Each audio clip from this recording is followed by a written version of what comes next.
Hi guys, I'm Belinda.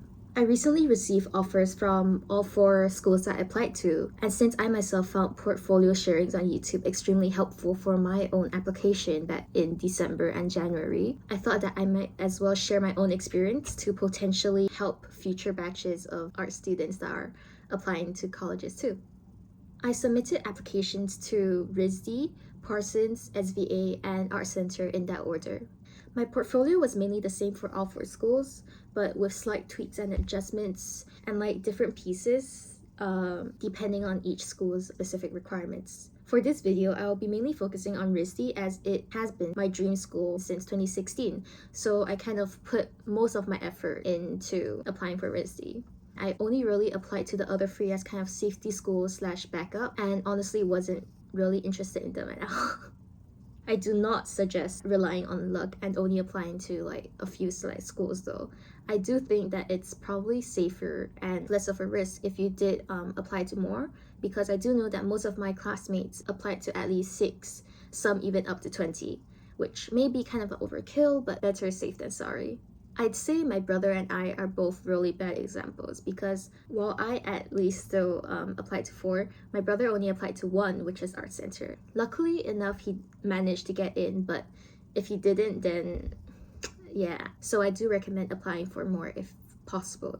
I will be leaving timestamps for everything I go through in this video in the description below. So if you're only interested in certain aspects of the application process and my personal experience, you can feel free to skip. First, my academics. I was definitely not the brightest student in my school. We took A-levels and I sort of gave up on 2 subjects, which I do not recommend you doing. It turned out well in the end for me, but yeah. Because I gave up on 2 of my subjects, I ended up getting an A, B, C, E for my final A-levels. While RISD is definitely known to emphasize slightly more on academic grades than other art schools, I wouldn't say it's a completely hard cut-off factor either. RISD does hold many Q&A sessions and other info sharing sessions regarding portfolios, applications, tips, etc. every year. So I do suggest attending at least some of them, as I did find them very helpful in figuring out the specifics of my own application. In almost every session I attended, students would ask about grades, since we all know that it's kind of a big thing, especially when you're in high school and you're applying for universities. RISD did reply that although they do expect you to maintain a certain standard for your grades, a single failing grade wouldn't necessarily make or break your application and whether you get into RISD or not. At most, your portfolio is definitely the most important aspect of your application. It's just that having good academics would definitely help in slightly upping your chances. SATs are no longer compulsory for RISD starting a few years back, if I remember correctly, but I still took it as a safety measure of sorts, since I knew that my school grades weren't that good or ideal. RISD has stated multiple times that taking or not taking SATs will not affect your chances of getting into the school, but personally I submitted mine mainly because I felt that it would help redeem my academics slightly, in the sense that I can at least prove that I'm not completely stupid, if you catch my drift. For SATs, I got a total of 1520 out of 1600. So I got 740 out of 800 for English language and 780 out of 800 for mathematics. For extracurriculars and achievements, I mainly joined art competitions and did some volunteer projects. However, due to COVID restrictions, most of my volunteering weren't done in person per se, but more of a creating / organizing things to help a certain group of underprivileged people type of way. I managed to use my strengths, which is art, in a way that would help groups in need. So I do think that showcasing your passion in art and applying it to other contexts such as social causes definitely would act as a plus point for your application to an art school. Clubs-wise, I was in symphonic band in 9th and 10th grade as the assistant section leader for the percussion section and also an executive committee member as the logistics head for the band. In 11th and 12th grade, I switched to art club, but I didn't hold any specific leadership positions. Competitions-wise, I mainly entered the Scholastic Arts and Writing Awards every year, starting December 2018 up until December 2021. I also did take part in Celebrating Arts contest, which is an online art competition every year. for each of their seasons. So for Scholastic, I managed to earn a total of 1 national gold, 3 regional gold, 6 regional silvers, and 3 honorable mentions, and also 1 Best in Comic Art category. For Celebrating Arts, I was a published artist in all of the publications that I applied to, but only a high merit artist in one of them. I'd say a big tip for people seeking to apply to art schools in the future is definitely to enter these types of art competitions as much as possible, because it does really brighten up your portfolio and also your 5 honors and stuff. Scholastic is one of the bigger and more recognized ones within the US, so if you do take part in Scholastics, your university will definitely take note of it. So for the Common App essay, only RISD and Parsons used Common App, so SVA and artcenter had their own portals and own essay requirements. So I will only be sharing my Common App essay, which I used for RISD and Parsons, as the others were not as well written. I kind of rushed the rest. The question I chose for my Common App essay was to describe a topic, idea, or concept you find so engaging that it makes you lose track of all time. Why does it captivate you? What/who do you turn to when you want to learn more? Since my A-level art coursework theme was originally about the uncanny valley, before I decided to change it last minute. Quite literally last minute. I changed it 2 months before the deadline, even though the total course was supposed to be around 9 months long. Yeah, but essentially because it was my coursework theme for around half a year, I already had lots of research done and knowledge regarding the topic. So I felt that I could talk quite a lot about it until it made me lose all track of time, Next up. Okay, so next up, I'll share a couple of tips and stuff I've learned regarding each specific school, mainly RISD. If you want to learn more about Parsons and other schools, you may want to check out other people. I'm sorry. RISD was my top choice, so obviously I did the most research about their requirements and what they like and what they seek in applicants. I've gathered down the main tips that I've heard directly from admissions officers and my art teachers, but I'll also touch upon specific feedback that they gave me for my portfolio when I attended a RISD portfolio review session online. So firstly, RISD expects you to submit around 12 to 20 works. 1 to 2 of them should show process pictures, such as either sketchbook spreads or work in progress snapshots of your actual completed pieces. For the sketchbook spread, they actually suggested that if you want to show more than just 1 spread, but it'll be too packed, you can actually do it in a video format where you can essentially record you flipping through your sketchbook and submit that as a video as a singular entry, so that they can kind of glance through more than just 1 process pic, but also it wouldn't be too complicated for them to access. RISD mainly seeks variety in both mediums and styles compared to other schools, because for RISD you don't declare a major that you want to go into. Everyone has to go through a compulsory foundation year filled with courses on drawing, spatial studies, and stuff. I'd say they're more fine arts based, so they have a strong emphasis on foundational skills and techniques, and hence I personally submitted more realism and abstract pieces, things that you'd see more in the fine arts, like gallery spaces, rather than more corporate stuff. Based on the portfolio review, they did recommend to start strong and end strong. I believe that quite a few people on YouTube who have shared their portfolios have also talked about this, but essentially it's best to leave a strong beginning impression and also end your portfolio strongly, such that overall there's kind of a vibe that you're quite well-rounded and you can sneak in the weaker pieces in between. RISD also suggested that for long pieces such as comics, storybooks, or series, they strongly discourage PDFs or collages if you have more than 2 to 3 pieces in that series or group, and recommend instead doing a video recording of you scrolling through it or showing them side by side or showing them one by one. And also they suggested there's 2 ways, so you can either only choose and submit the strongest view among a series if you want to emphasize on their individual importance and individual details, Or you can do a video of the full series of works if you want to emphasize the flow and like overall vibe. So for me, I will go through my portfolio later in this video, but essentially I did have a illustrated storybook that I did use the video format for. And I also had a video of me flipping through my sketchbook pages because I felt that just having one spread for my process picture wouldn't be enough to showcase what I truly do in my creative process.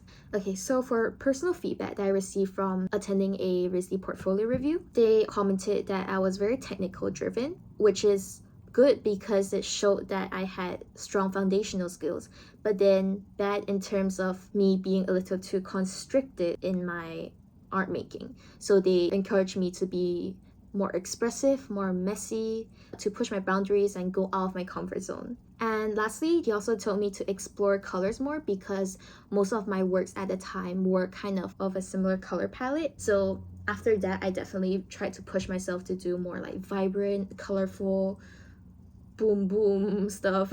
Yeah. And during these info sessions that RISD had, these are some big no-nos that they said during that time. So no overly formatted portfolios, no heavily major focused portfolios, no anime, no master copies, no artwork from photos, no singular subject matter, such as all of your portfolio pieces being only portraits, and no same compositions. So I'll briefly go through the requirements for Parsons, SVA, and artcenter too. I kind of forgot it. So, but overall, in general, unlike RISD, these free schools all require you to kind of declare your major since the beginning. For me, I have always been interested in illustration. So I signed up, I declared my major to be illustration for all free schools. Because you already declare a major since the beginning, your portfolio should also be more major specific, unlike RISD.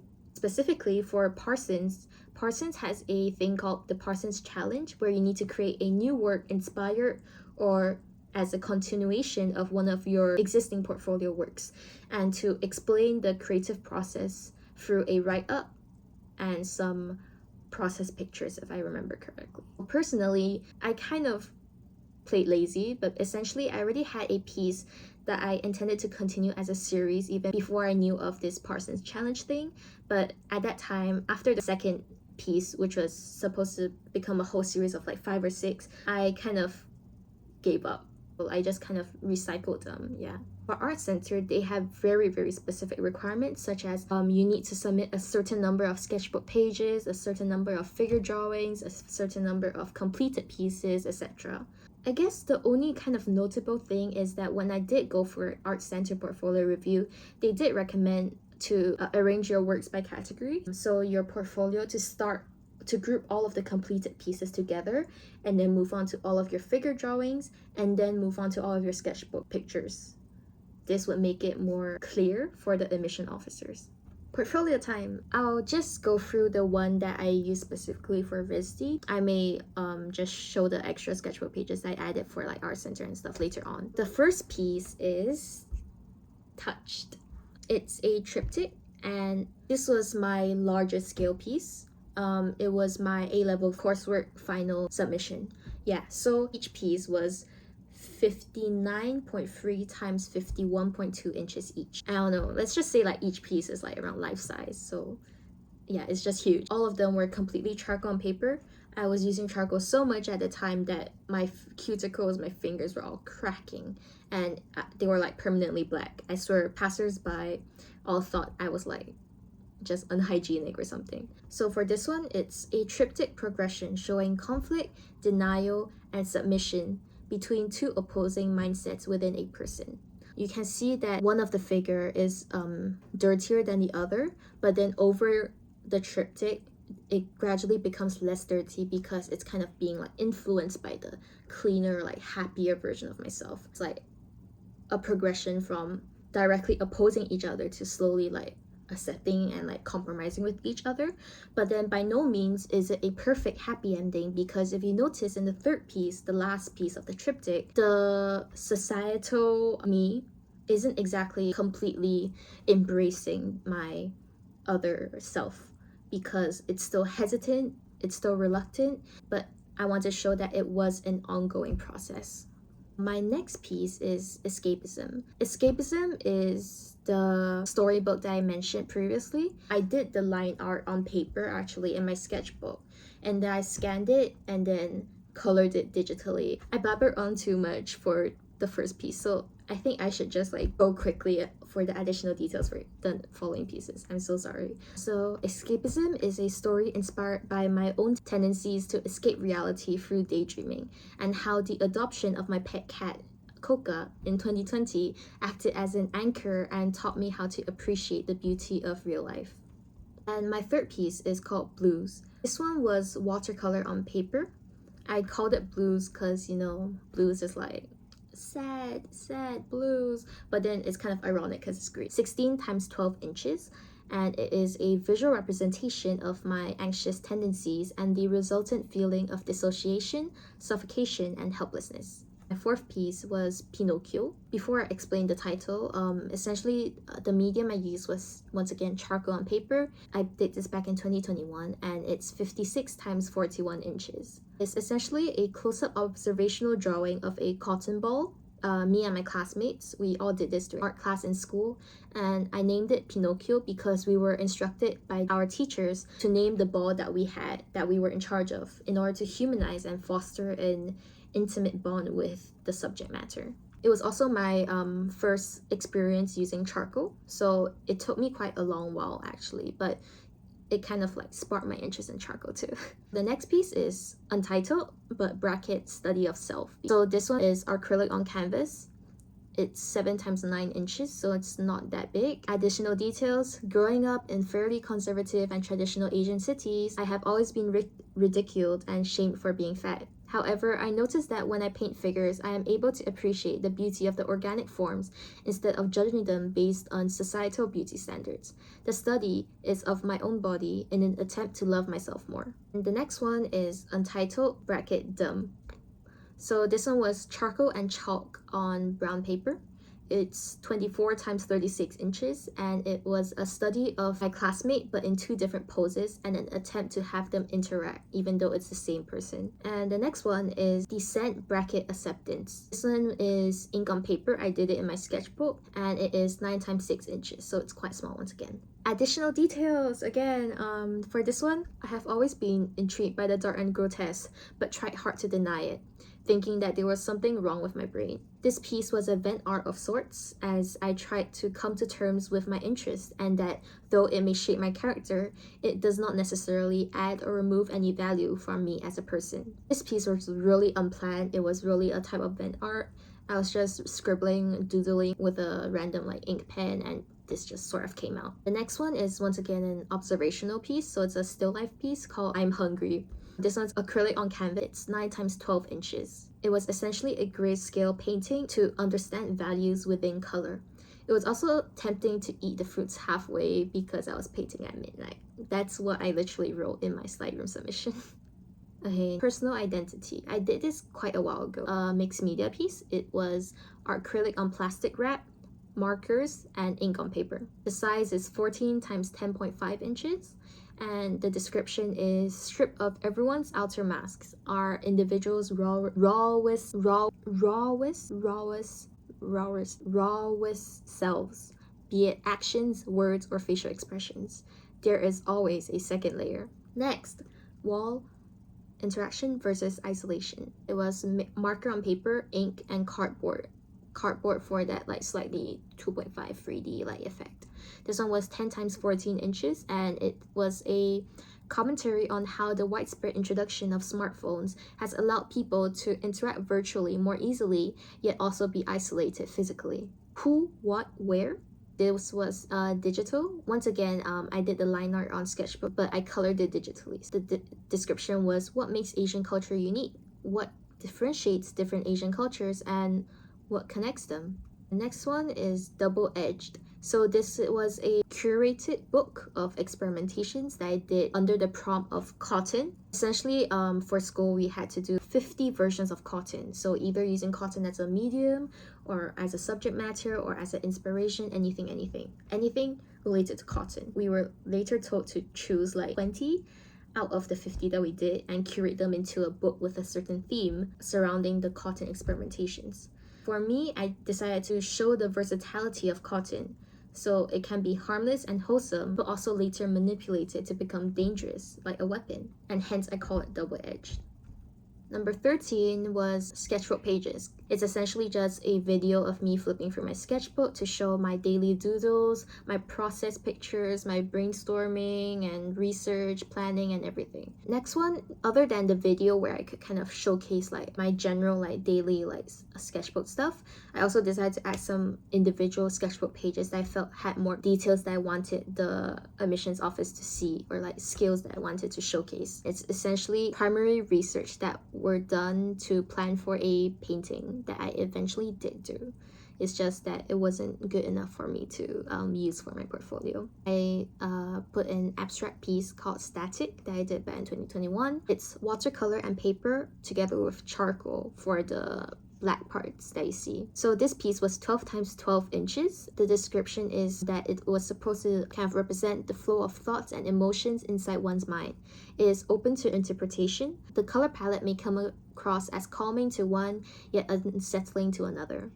The next piece, it is called Decomposition Number 1. There's also Decomposition Number 2, but I was advised during the portfolio review that they were kind of similar, so to kind of just choose one of the two. So both of them are GIFs. It's kind of almost an animation to show the progression of the work. This one was acrylic on paper, 11.8 times 8.3 inches. It is the impulsive manipulation and vandalism done directly on an original self-portrait in an attempt of becoming in tune with one's raw emotions and intrusive thoughts. I was actually heavily inspired by Olivier, I hope I'm not butchering the name, Olivier de Sagazan's Transfiguration. It's a performance art and I strongly recommend you guys to check it out. It's really, really cool.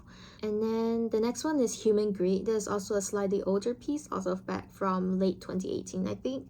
It is 11 times 16 inches, done with mixed media. So it's markers, magazine cutouts, and ink on paper. The work represents the normalization of overconsumption and endless greed in high society, consuming luxuries as if they are as common as 3 meals a day. The next piece is called Flight. It is watercolor on paper, and it is 16 times 12 inches. It depicts the constant desire in the back of one's mind to escape their boring, repetitive daily schedules and to feel alive, not to just survive. I reference my own bedroom to kind of like show that it's actually interconnected with my own reality in life and how I want to escape it at times. The last piece, it's called War in Pandora. This one was also mixed media. I used watercolor for the base, acrylic for the hands, and charcoal for the black patterns. This one was 20 times 20 inches, and the combination of abstraction and realism conveys the conflicting negative emotions within the inner sight that seemingly fight to escape one's body, much like what is contained within Pandora's box in Greek mythology, and hence the title. So these are essentially all the works that I submitted for RISD specifically. I later did a few more sketchbook spreads when I was in LA visiting my brother with my family, and I used those sketchbook spreads for my art center application, I think. It was essentially just me people watching creepily at like cafes in Pasadena. It was so awkward, but I guess I had some good results from them, so I'm so sorry to the customers and the staff that I weirded out, but like also thank you because I was really inspired during that period. This is pretty much all I can kind of help and share about for my college portfolio. If any of you guys want to like kind of see more of my works, like more casual works that I may not have put in my portfolio, you can definitely find me at my Instagram. They'll all be linked in the description, and I hope this sharing helped you in some type of way. Also, if you do have any questions about like portfolio and like application and stuff, I'm not an expert, but I'll try my best to help. I don't know how helpful it will be, but I'll try my best. Okay, bye.